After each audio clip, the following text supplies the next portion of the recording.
Good morning, happy Pride, and welcome to Grishno Live. First thing that everyone needs to know is that I am not wearing any pants. It's 9 in the morning, it's Friday, it's Pride. It's not going to happen right now. So just appreciate that while you're enjoying the show. Anyway, so I'm coming on today. Today is a big day. Today is an exciting day for America. What an amazing day. So we're going to get into that, but there's three things I'm going to be talking about today during the show. So the first one is the recent Supreme Court ruling, and by recent, I mean like a couple hours ago. Like this thing just happened. So we're going to be talking about that. It's super exciting. The second is we're going to be talking about a transgender immigration activist who was booted from the White House this week. So we're going to talk a little bit about that. There's some sharp opinions going back and forth. We're going to sort of dig into what the controversy is. And then the last thing we're going to talk about today is Pride, because it's Pride. I'm excited. So, all right. So without further ado, we're just going to jump right into this today. So the Supreme Court today, in a 5-4 ruling, voted that basically same-sex marriage is a right. That's what they said. So effectively what this means is that in every single state now, in the United States of America, every single state, gay marriage, or same-sex marriage, as some people call it, is legal. It's a right. It is something that I have a right to marry the person I love. Wow. Wow. I mean, I knew that this was coming.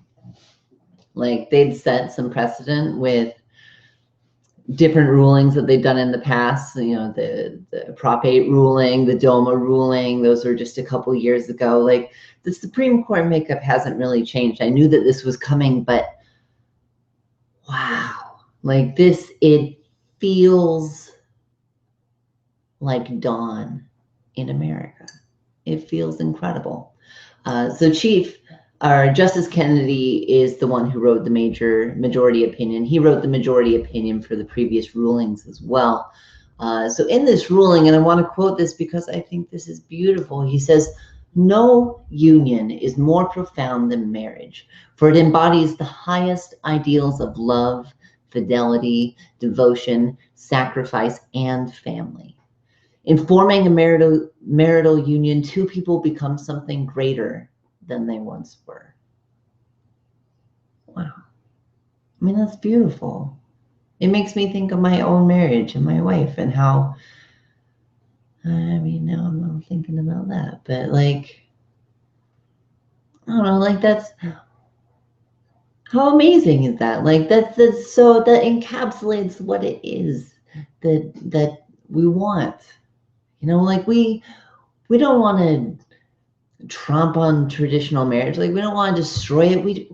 We value it so highly that we just want a piece of it too. We want to participate, and now we can. Now it's a right for us to participate. What an amazing turn of events. I'm so excited about that.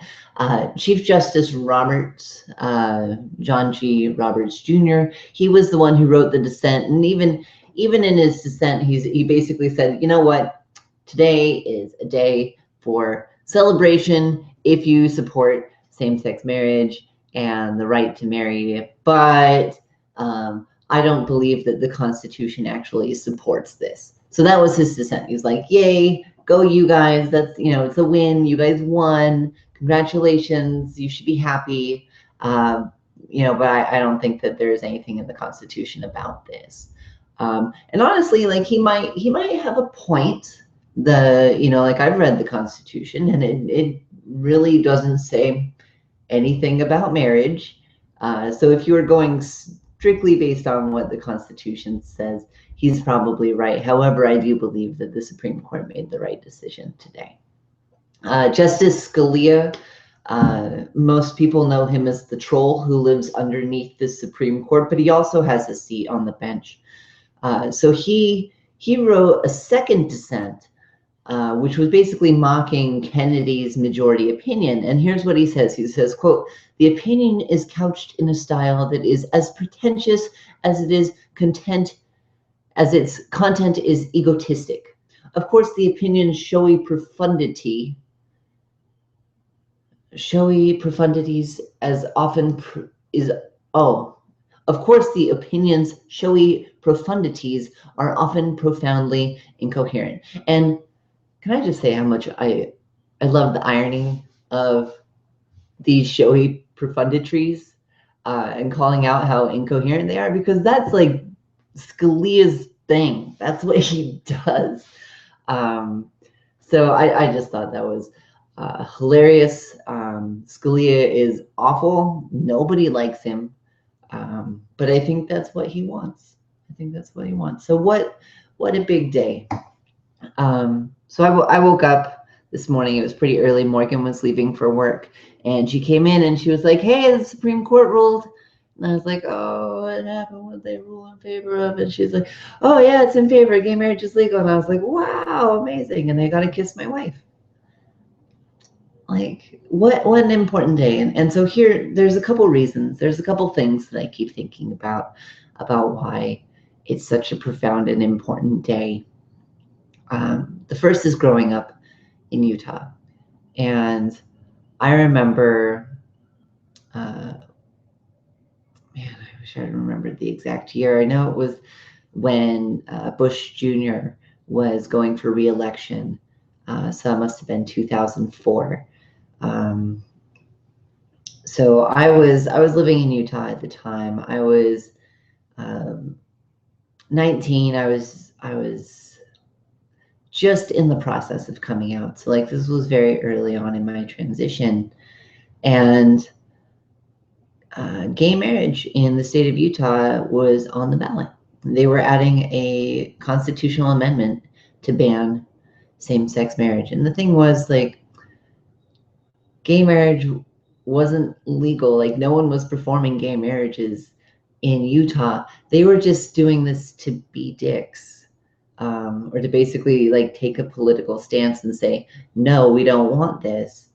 And this is happening just as I'm coming out, right? So I'm just starting to come into the world of LGBT related, I guess, issues and advocacy. And all of a sudden the entire state is saying, no, we don't want you. And I remember walking around the street and just seeing signs everywhere saying like, yes on 4, yes on 4, or whatever measure it was. But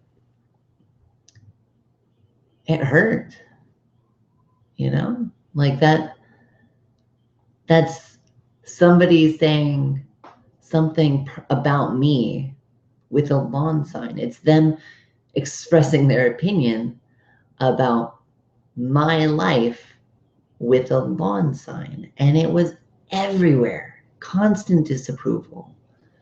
And it was really hard. It was really hard.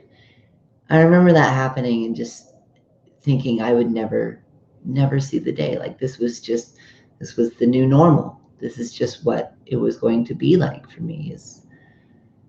And now here we are 11 years later,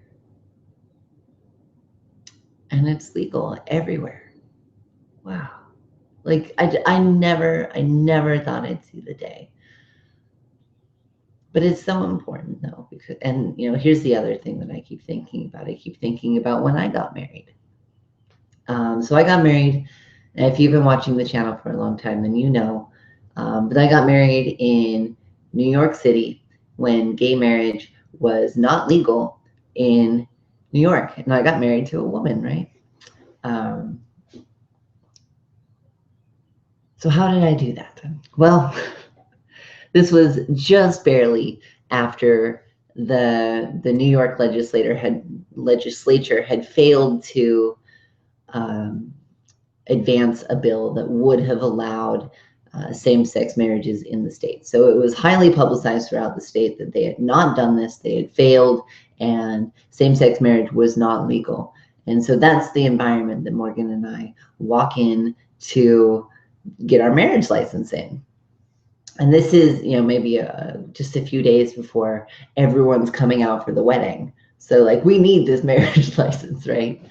So we walk in and we slide the little form under the window for applying for a marriage license. And the guy looks at it and he looks at us and he says, this is a marriage form. You need the civil union form because you can't get married. And I was like, actually, no, I can. And I slide my birth certificate underneath the window and it still says male on there. And so he looks at that and he looks at me and he looks at that and he looks at me. And you just see his head go as he like understands like, holy shit. And he's like, okay, I'll be right back. So he has to go and he has to talk directly to the district attorney to get approval for us to get a marriage license. We had to wait in a separate area for about 30 minutes. And this, like, we had all the documentation in order to get a marriage license, all of it. But because I looked like a woman, I am a woman, but sort of beside the point. But because of the way I looked, we were treated differently. Eventually, we did get the marriage license. He came back and he said, all right, we'll do it. And Morgan and I had this amazing outdoor ceremony, but we actually performed the actual marriage at the courthouse the day before. And so we show up and my parents are there and we're going to get this courthouse wedding. And then we're going to have the actual ceremony the next day. And they read from a script. So they say like, oh, will you so-and-so take blah, blah, blah, blah, blah. And it's this predefined script that you have to read whenever you're performing a marriage at the court in Brooklyn. But it was all heteronormative. So it said like, do you take this man to be your lawfully wedded husband? Do you take this woman to be your lawfully wedded wife? And Morgan and I are sitting there just being like, sure, yeah, I'm like just busting up laughing. Like this was a joke to us, was what it had turned into. The real powerful day and the day that we celebrate as our anniversary was the next day when we got to stand up in front of all of our friends and family and say that we were going to spend our lives together and that we loved each other.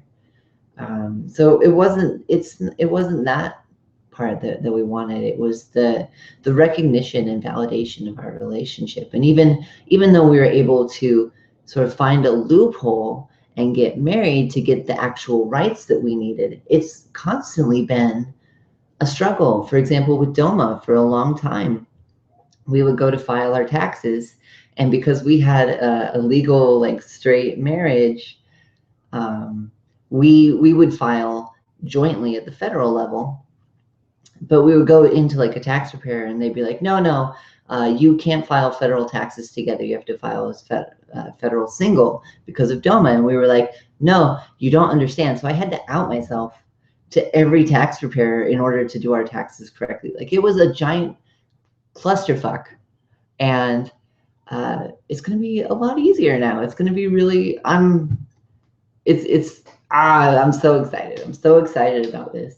So those are the two big exciting stories that I think about when I think about this historic day and this decision by the Supreme Court that same-sex marriage is a right. It's a right that everyone has. Everyone has the right to get married. Wow, that's incredible.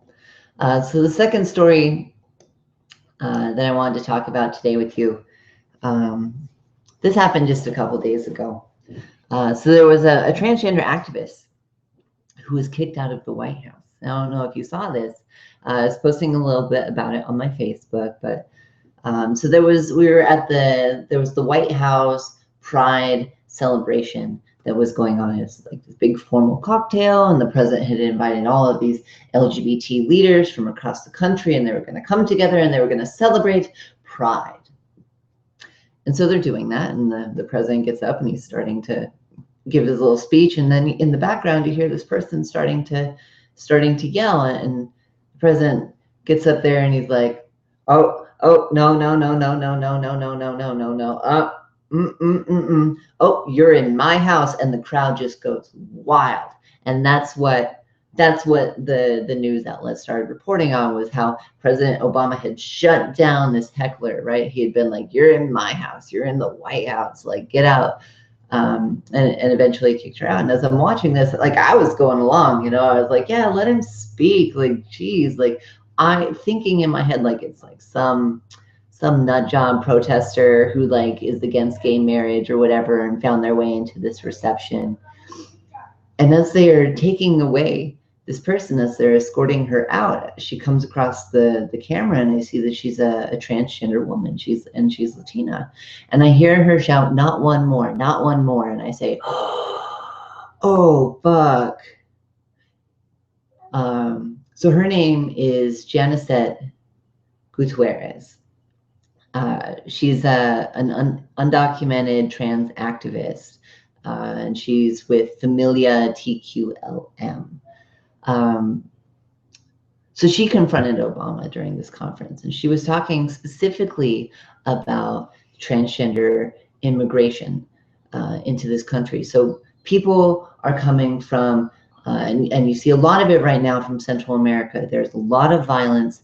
And if you're transgender in these countries, you are a particular target for harassment, for rape, for death. Like, these are real threats that people face on a daily basis, and they want to escape. They want to get out.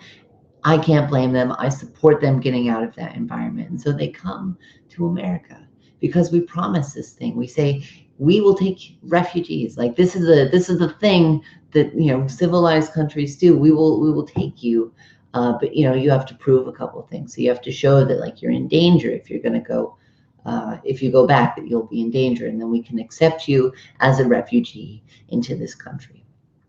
So when these trans women come, they get detained by Immigrations and Customs Enforcement while they go through that process.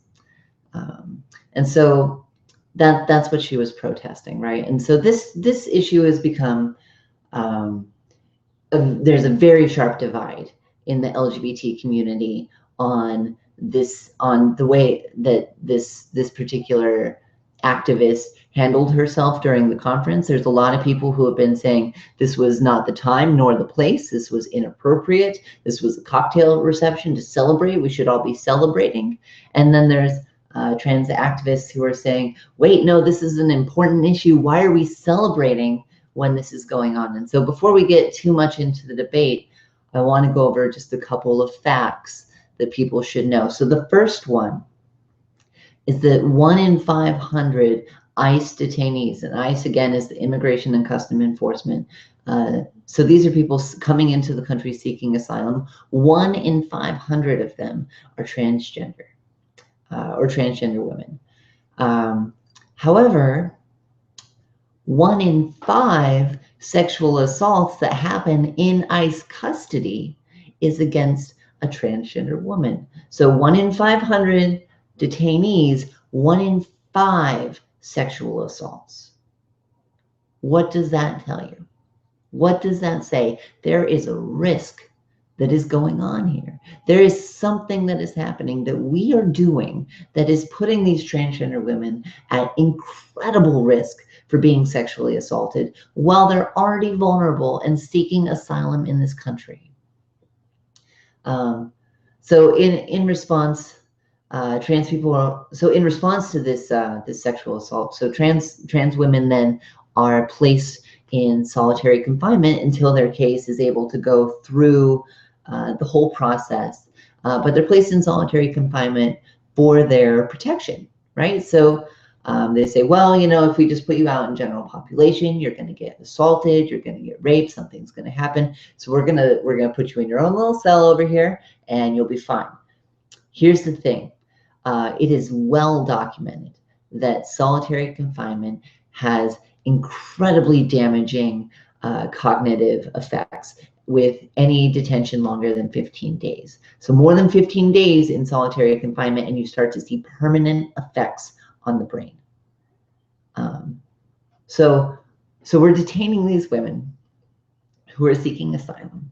We're putting them at increased risk, incredible risk, for sexual assault. And then in response to that, in order to protect them, we're placing them in solitary confinement where they're going to undergo even more trauma and permanent damage. What are we doing? What are we doing? So those are just a couple of the facts, right? This is why this is so important. This is why this activist felt it was so important to reach out to the president about this. So the White House Press Secretary John Ernst was asked about this yesterday. He was asked, he was given these facts, and he was asked if the president of the United States was aware of these facts. And in response, the press secretary, John Ernst, said that the president is not aware of this. And this flipped everything on my head. So, like I said, initially when I was watching this, this Pride celebration at the White House, like I was like, yeah, boo, like you're in Obama's house, like get out of here. And then like I started hearing more about it, and I started looking at like who this person is and like what's the issue, and like that was wrong. I was wrong. Like the entire, what happened there is the entire LGBT community turned their back on this activist. And in essence, what they're doing is they're turning their back on these detainees who are in custody right now who need our help. These are the most vulnerable of the entire LGBT community, the most vulnerable. And what are we doing?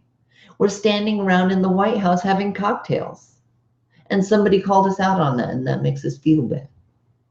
So I think it's probably pretty clear what side of this issue I fall on. But I wanted to know what you think. Is there a particular side? Was this the right place or the right time? I think it was great because it got the conversation started at a national level that it hasn't been before, and that it needed to be. It raised the issue directly with the president, and that's something that you don't get a lot of opportunities to do.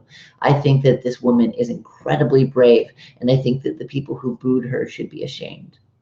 That's what I think, but I want to know what you think. So leave a comment down below. You can chat. I'm watching the chat today because we're live. Anyway, so that was the second thing I wanted to talk about today.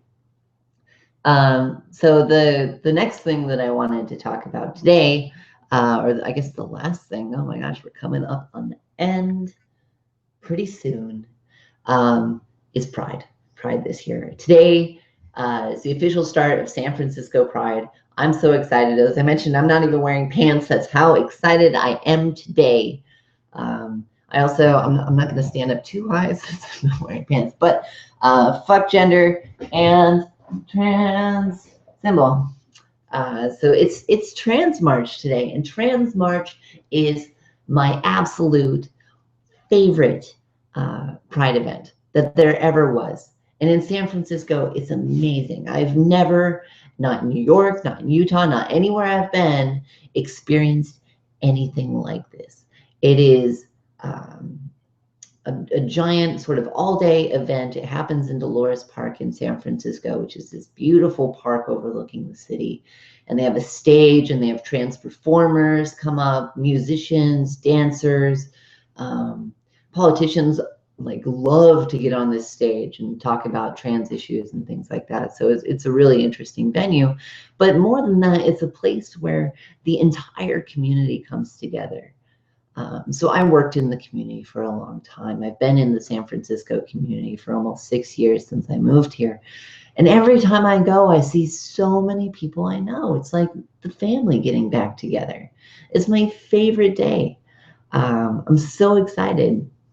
So I'm taking my my little club that I have at school called Gender Splendor. I'm not sure if I've talked about it very much, but I started a club on campus devoted to creating space for diverse gender identities. And so we have all these like little, I call them my gabies, but they're, you know, gender nonconforming and trans is really our focus. But they're like 18. They're just starting to come out. They're just starting to question what their gender is and who they are. And I'm going to take them today to their first ever Trans March, and I am so excited. It's going to be amazing. Tomorrow is the Dyke March, and I've done the Dyke March a couple times. I used to love to do it in New York City. In New York, we would march down Fifth Avenue. And if you've been to New York City and Fifth Avenue, between 34th and 8th Street, then you know that goes like right by the Empire State Building. It's really a main thoroughfare through the city. It's an incredible march. And every year they do it, and that's what it is. In San Francisco, they sort of like, they march around the Castro and the Mission, these little streets, and it's like a giant roving street party as opposed to like a protest march.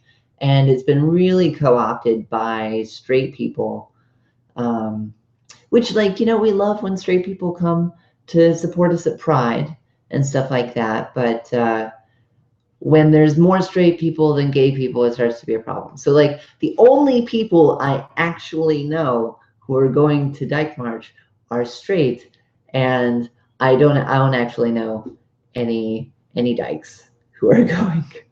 So I'm going to be missing that one. But here's the really exciting part, right? So this is a big year for gay pride. It's like, I remember in 2013, when Prop 8 was struck down here in California and gay marriage was finally legal in the state, how big of a celebration that was. It was incredible. I was there for the parade. I was working with the safety volunteers, so I was like right in the parade route. It was so much fun. This year I'm going to participate in the parade. It's too big. It's too exciting. I can't be volunteering today. I need to be in the parade. And so I have signed up to ride in the Dykes on Bikes. So I have a motorcycle. I ride a motorcycle. You may not know this about me, but I do.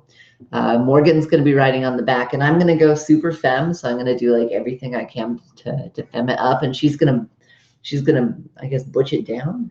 I don't know if it's like femme it up and butch it down. I'm not sure how that actually works. So she's going to go super butch. I'm going to go super femme, which isn't really like how we are, but I just thought it would be really funny to have the femme driving the bike.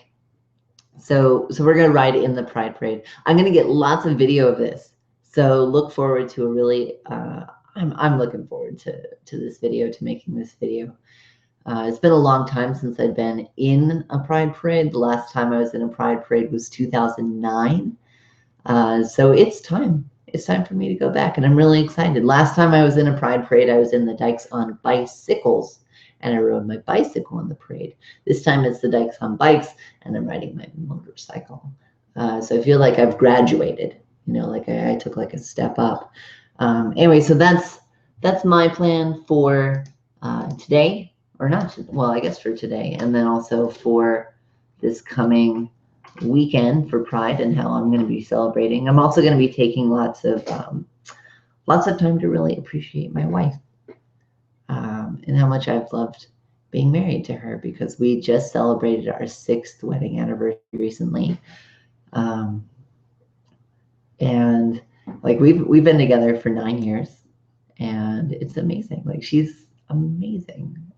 Everything that Kennedy was saying, like when he was talking about there's no union more profound than marriage, and it's two people becoming something greater than they once were, like, that's me and Morgan. And so I'm going to be celebrating that. So I'm gonna jump on here really quick. I'm going to see, are there any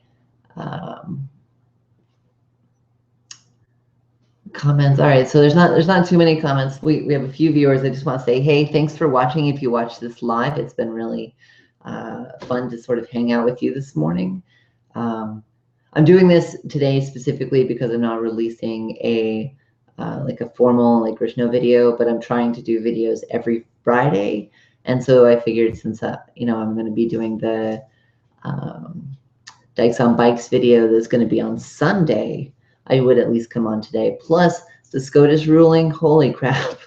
Like, I woke up this morning and found out that news, and I was like, yep, I'm going live. I want to talk about this. It's going to be amazing. So if you were here today to be with me and to share this with me, then I just want to say thank you. Thanks for showing up. So we do have one comment on the video. It says, hi, Grishno. This is from Jack the Bomb. It says, I help out with gender justice in Nevada. If you're ever want a new face on your live stream video, I'm game. Hey, Jack. Yeah? All right. I'm game. I'm down. You put me on the spot live for reading that.